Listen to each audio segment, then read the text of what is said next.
found yourself unconsciously saying the following phrases to your patients during a consultation session. It's all in your head.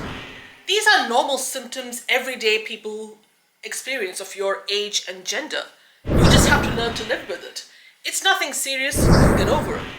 I can't allow you to get sterilized. You might want kids in the future. And what if your future husband or current husband wants kids? These are classic examples of what we call in the medical or healthcare world as medical gaslighting. Now, we all know in the context of abusive relationships, particularly narcissistic abuse, we all know what gaslighting actually means. So gaslighting essentially is when the abuser, in this case, not necessarily the healthcare professional, but the abuser in a relationship of some sort, whether it's a parental relationship or an intimate relationship or a partnership, the perpetrator says or does things that makes the victim question their own mind, their thoughts, their sanity and well-being. And medical professionals are no exception to doing this.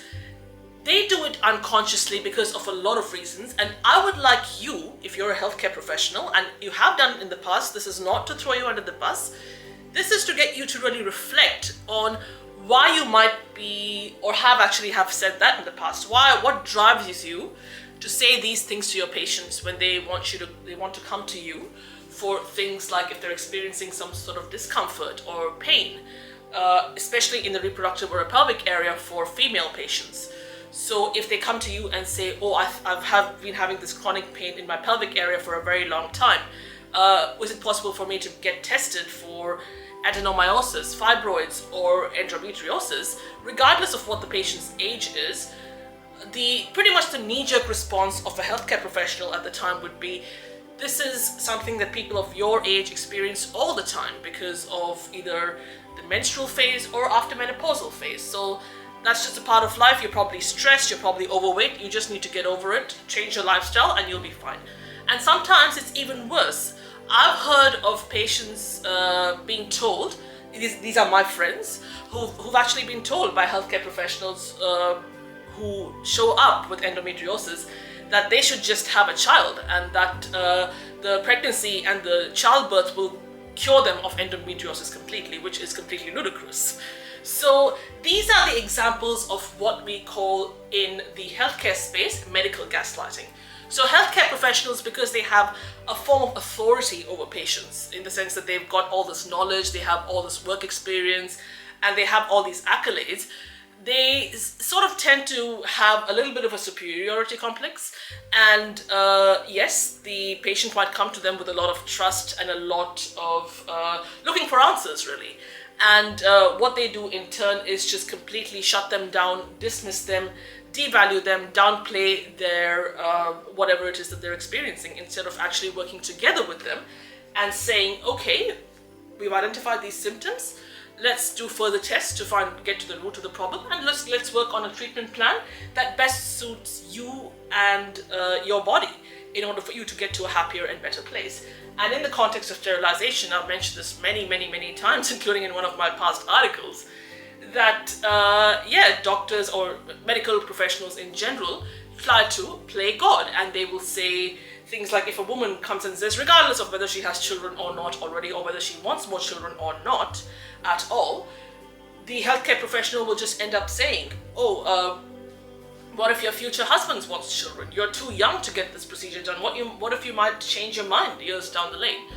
Unless obviously there are medical, factual medical concerns that the patient has that might end up with them getting side effects or have further health problems as a result of that. It's absolutely okay to warn them about it.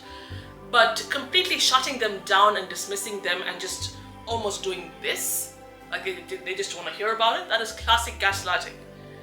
Imagine yourself in the patient's shoes. How are they going to feel?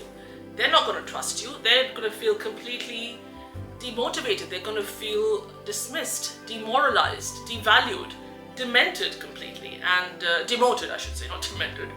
And they are never going to consult with you again. And now, in the age of social media, that's the next thing that they're going to do. They're going to make a post about them on about you on their Facebook or Instagram or LinkedIn or wherever, and just tell the whole world what you have done, and then your reputation will be jeopardized, could be jeopardized in the process. So medical gaslighting is a big no-no, because that is literally the opposite of patient autonomy. So you have to respect your patient's autonomy as a healthcare professional, regardless of whether you agree with it or not, regardless of what your judgment is, what your values are about it, it does not matter. You have to respect what your patient's needs and wants and do what is best for them and their body. And whatever they say, take it seriously. I speak all the time about active listening and respecting whatever your patient says and take that into consideration. That is why they come to you. They come to you because they are looking for solutions, they're looking for answers. They don't come to you to be gaslighted, especially if they're already facing that at home, in their family and home environments. So medical gaslighting is pretty much the quickest way for a patient to completely lose faith in a healthcare professional and also feel very, very down in the dumps as a result of that. So that is something that we need to consciously stop ourselves from doing as healthcare professionals. Now, going back to the reasons why we might do this very unconsciously, it could be for a lot of reasons. We might, as healthcare professionals, have a preconceived belief system about what we have learned in our healthcare studies about what patients do, how patients feel, and especially when it comes to women. This is what a woman's reproductive system is traditionally is for. This is what a woman's role is in society that all of them want to be mothers. These are all beliefs and very incorrect assumptions that are not fact-based at all. Every patient is different, their needs are different, and their bodies are different. So you have to treat them as a case-by-case basis.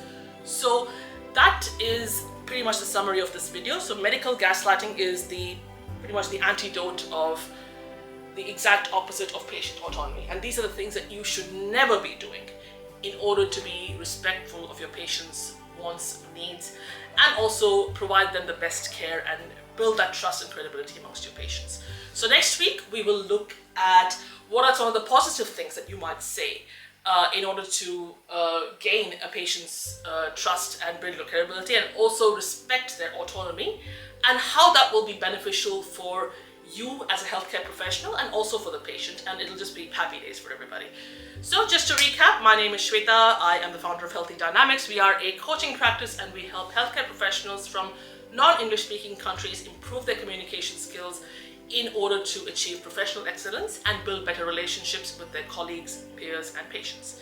So hope you enjoyed this week's video. As always, this is not to gaslight anybody. This is not to put anybody down. This is not to blame anyone or throw anyone under the bus. It is an educational bite for you and something that might help you get better work experience and a good lesson to help you become a better healthcare professional. So hope you enjoyed this. Leave it a like down below or comment on what your thoughts are about medical gaslighting, and if you have experienced that as a patient yourself, or if you know of someone who has done that, and I'd love to hear your thoughts, and I will see you in next week's video. Thank you.